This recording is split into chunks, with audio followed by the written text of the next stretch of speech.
Anyways, guys, let's move into some climate change news.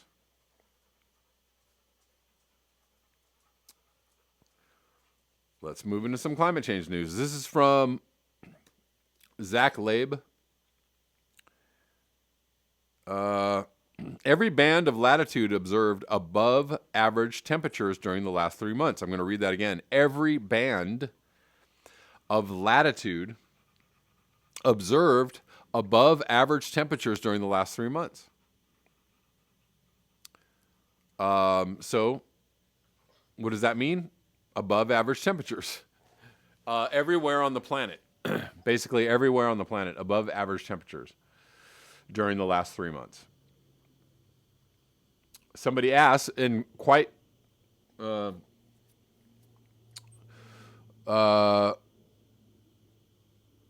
distinctly, is this the consequence of reduction in aerosol masking effect due to reduction in industrial activity post-pandemic lockdown increase in 1C was predicted? Possible. That's actually the first thing that I thought when I saw this graph. Maybe.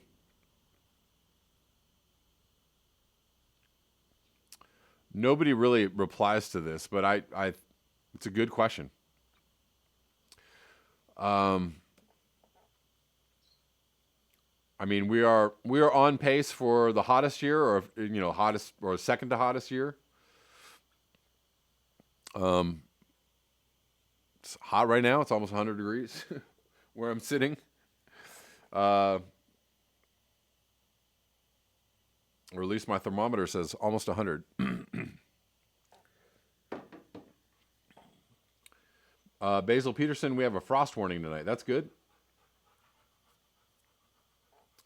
Keith Hayes, increased temperatures mean violent weather. Could this be true? Could it? Cody Jones, Guy McPherson predicted this. Jay Gibbons, and the average keeps going up too. Right. Indeed. Raza says record temps in London. Really? Where are you guys at in London on September 18th? So what month am I in? What year am I in? Yeah. John D., that graph is scary as it shows significantly more warming, not just in the Arctic Circle, but where land mass is greatest. Yes. Oh, your tomatoes will be toast. That's not good, Basil Peterson. Not good.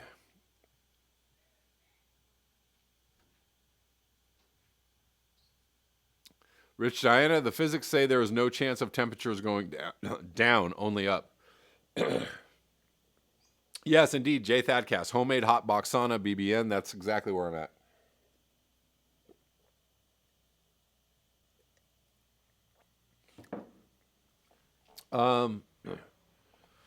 Let's move on to this story from September 16th. David Attenborough talking about the E word. Extinction, the Facts. Attenborough's new documentary is surprisingly radical. Whoa. So you mean more people are agreeing with Guy McPherson than going the other way? There are many more scientists, naturalists, journalists, economists, everybody who understands what's going on with climate change. There are more people that are moving towards Guy McPherson's predictions and or outlook than moving away. More and more people are understanding and realizing the predicament that we're in, or realizing this, the state of the planet is much worse than we thought. Many more people are moving in that direction than moving away like, it's not so bad. The only people that are moving in that direction are people who are being paid to move in that direction. A conservation scientist interviewed on the program says Sir David tells it like it is. We have learned so much about nature from David Attenborough's documentaries over the past 7 decades. In a new BBC film, he lays bare just how perilous the state of that nature really is. Why this matters for everyone who shares this planet and what needs to change. This film is radical, surprisingly radical. I have written in the past about my growing frustration with Attenborough documentaries continuing decade after decade to depict nature as untouched by any mark of humans. I felt this might be contributing to unhelpful complacency about how much wild was really left. Here's a tweet from Extinction Rebellion Berlin. Sir David Attenborough, if we have not taken dramatic action within the next decade, we could face irreversible damage to the natural world and the collapse of our societies. We are running out of time. Extinction the Facts is a significant departure. As one of the program's talking heads, I helped reveal the honest truth. In most places, remaining natural habitats are squeezed between intensive agriculture and urban sprawl. The film starts with a bleak interview with James Mwenda, the keeper of the world's last two northern white rhinos, a mother and daughter pair. When Najin passes away, says Mwenda, she will leave the daughter alone forever. Their plight awaits 1 million more species. This sequence has a real emotional kick. However, the film makes clear that extinction is about so much more than the loss of large, familiar mammals. Everything is joined up. Everything is connected. From a single pond to a whole tropical forest, says Kathy Willis, professor of biodiversity at the University of Oxford. We tend to think we are somehow outside of that system, but we are a part of it and totally reliant upon it. The film goes on to explain the impacts of biodiversity loss on our soil functioning, with a star turn from below-ground beasties breaking down leaf litter. The role of insects in pollinating our crops, and how losing trees and wetlands can contribute to landslides and floods. The potential link between the drivers of biodiversity loss and emerging diseases is also explored.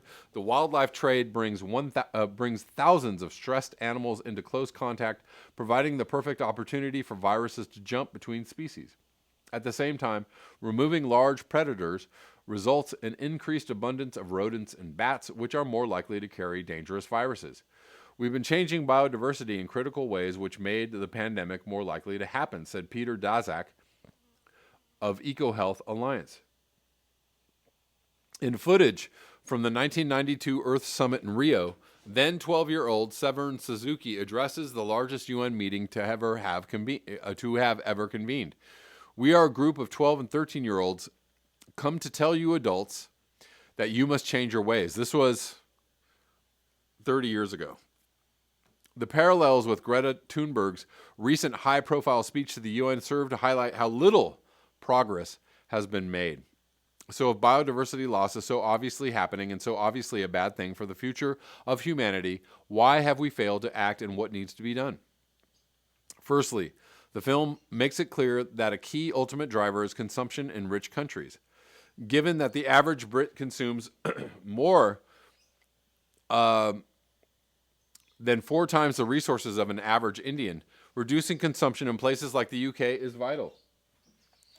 This need not be painful.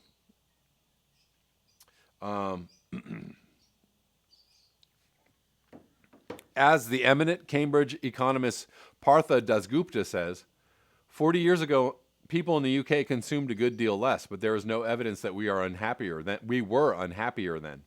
The film starkly highlights what we are losing in exchange for out-of-season food, fast fashion, and cheap poultry. Secondly, having strong environmental standards for things produced in the UK, important though it is not enough. We also need to consider where the products we buy and the food we eat comes from. If not, people in countries like the UK are simply offshoring environmental problems for others to deal with. Ding, ding, ding.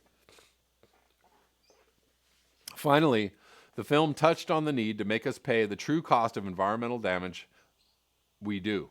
The idea that businesses should not be able to degrade the environment for free is far from new. However, despite some progress with policies like the UK's landfill tax or California's carbon trading scheme, most societies are far from doing this comprehensively. Together, this is what makes the film so radical. It is explicitly calling for major changes in the way our economies work, with a greater focus on both planetary boundaries and global inequality. I was certainly surprised to see this weaved into Sunday night a Sunday night BBC primetime show. Towards the end, the film moves back to more conventional conservation territory to insert a much-needed dose of optimism, or hopium, if you will. The final story includes some of the most iconic footage from Sir David's career. His meeting with Rwanda's mountain gorillas 40 years ago. At the time, Attenborough felt he might be seeing some of the last of their kind. Just 250 individuals were left, and their future looked bleak. Today, that population is doing much better. Over his incredible career, David Attenborough has seen more of Earth's natural wonders than almost anyone. To hear him talk with such clarity about how bad things are getting is deeply moving. Scientists have recently demonstrated what would be needed to bend the curve on biodiversity loss, or flatten the curve, or whatever way you want to put it. Excuse me. As Attenborough says in the final scene, what happens next is up to every one of us. Indeed. Alexei Kupernin says 2033 will be the end game. Osama number 5, we've gone from frying pan to the blast furnace, and the blind are pulling teeth. Optimistic doom indeed. We have 110 watching, 47 likes. Please like up the video, and if you are new, please subscribe. Andy the Gardener says, much more importantly, humans are sawing off the limb other species are perched on. Indeed. Indeed.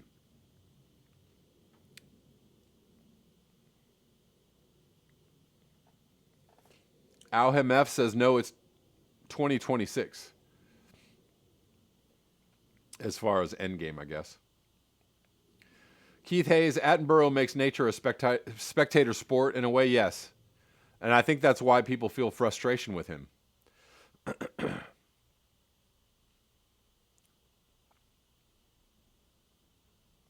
Basil Peterson, it's always up to us, but they won't let us. Well, we got to make them let us. We got to get them out of the way. Or do away with them so that we may survive. Right? And by do away, I mean whatever.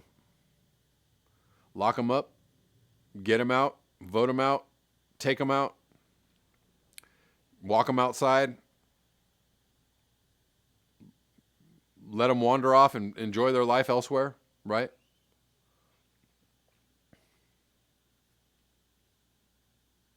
Osama number 5, even slime molds learn from their mistakes.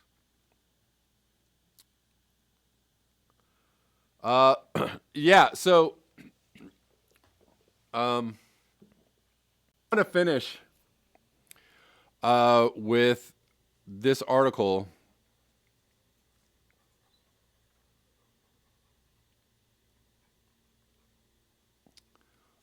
which should cause you consternation. This is from Politico. And I'm reading this for its ridiculousness. Business Roundtable endorses market-based climate policy. Of course they do. The move throws the lobbying voice of corporate America behind efforts to combat climate change. Well, isn't that great? But what are they really going to promote? They're going to promote business as usual? They can't possibly promote the continuing industrial civilization as we know it. Because that's not going to work, guys. We all know that. So, this is from September 15th, the Business Roundtable, a major trade association that includes the heads of some of the largest and most influential companies in the U.S. as members, is endorsing a market-based mechanism as part of a plan to sharply curb greenhouse gas emissions that cause climate change. Can you say gaslighting?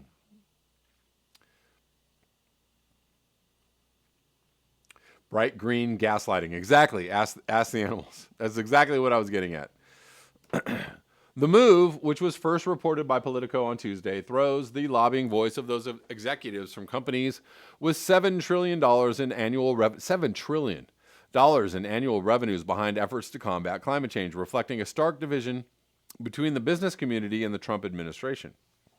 In a statement on its website, well, they know that they're if they follow the Trump model, I guess, that people are going to be really pissed, right? You risk pissing people off to the point where they're going to overthrow the system in order because they know that climate change is real and it's bad, and we got to do something about that. So you risk actually pissing people off more if you go the Trump route. But if you go the business roundtable route, which is like, oh, we care about climate change, but we're still going to destroy the shit out of the earth. But we're going to tell you we care, so that placates everybody into this idea that like, oh yeah, we're doing something, okay. I don't know what's better, guys. You tell me.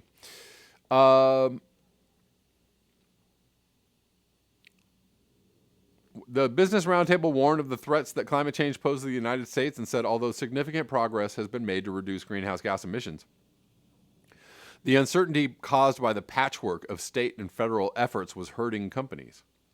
It is time for a new approach. It's hurting companies. Oh, you're hurting us, guys. The statement said, the group also backed the goals of the 2015 Paris Agreement of limiting average global temperatures increases to 2 degrees Celsius. So what they're trying to do is save their butts by somehow doing something about climate change. I really don't know. They're going to run into a bit of a problem, I believe, in the future. A sharp break. This is a sharp break from President Donald Trump, who is planning to make the U.S. the only country in the world to pull out of the pact.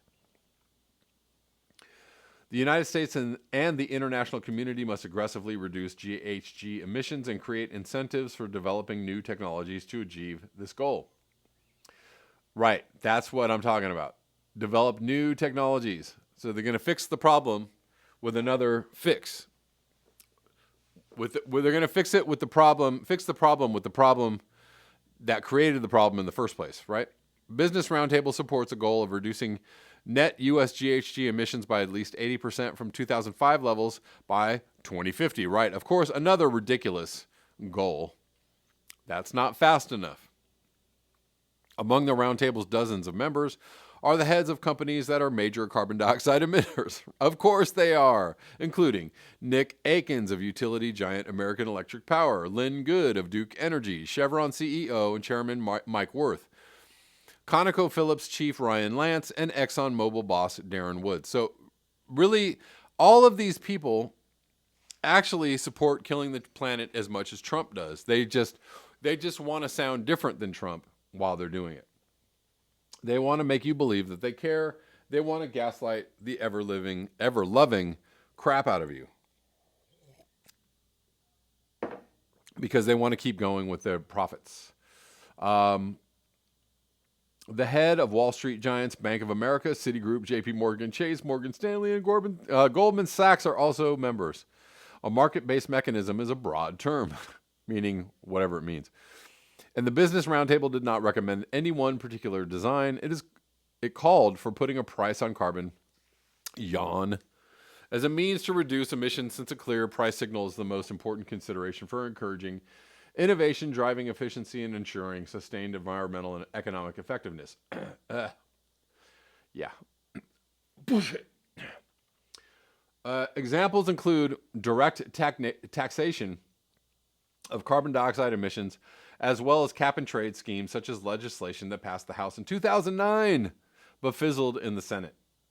Oh yeah, that didn't go anywhere. Any revenues that come from any market-based system should be used to support economic growth, reduce societal impact, and aid people and companies that are the most negatively affected. Well, that's fine. Aiding people is fine. Reducing societal impact is fine. But hey, you got to support that economic growth. You got to do that, right? It should be linked with at least a doubling of federal funding for research, development, and demonstration of greenhouse gas reduction technologies. Business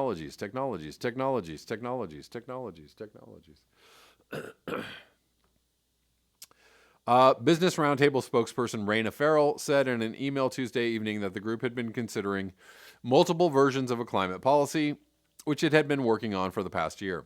The idea of a price on carbon has floated around Congress for several years, but hasn't picked up momentum. That's fine, because that's not really going to fix anything. So sorry. Elected Republicans have shunned it. many progressive Democrats have also turned away from the policy, viewing the price needed to sufficiently reduce emissions to avoid baking in the worst effects of climate change as politically untenable. Of course it is. Of course it is. But many Democrats active on climate issues, such as Senators Sheldon Whitehouse of Rhode Island and Brian Schatz of Hawaii, have touted a carbon price as a necessary tool for reducing emissions that could eventually attract Republican support. And a coterie of conservative climate advocates have pushed the concept. A number of high-profile U.S. companies such as Microsoft and Uber have committed to achieving carbon neutrality in recent months. Oh my gosh. Are they really committed? Amid pressure from investors and a growing sense that more aggressive policies to reduce planet-warming gases are inevitable. U.S. financial institutions, too, have moved to account for their role in driving climate change. Morgan Stanley, Bank of America, and Citi have all agreed to tally the greenhouse gas emissions from their lending portfolios. Corporate climate endeavors are also a significant focus of Climate Week in New York City, an effort to build enthusiasm for climate action that begins September 21st. Oh, let's get that enthusiasm rolling, boys. Come on. Oh, Lordy. Well, yeah. Some bigger gaslighting I have never heard before. Remember that the Paris Agreement was developed in conjunction with fossil fuel companies, with oil companies and oil executives. They approved the findings and the language of the Paris Agreement because it allows them to continue going on and on and on for the foreseeable future. That's why they approved it. Because why? Because the Paris Agreement in and of itself is a big fat green gaslight. It's greenwashing. Hey guys, remember to like, share, and subscribe, and you can support the channel. The links below, PayPal, Patreon, Square. Also, if you'd like to watch the live streams, you can watch the live streams on my Patreon channel. You can subscribe for as little as $1. So hopefully I will see you over there, and thanks so much.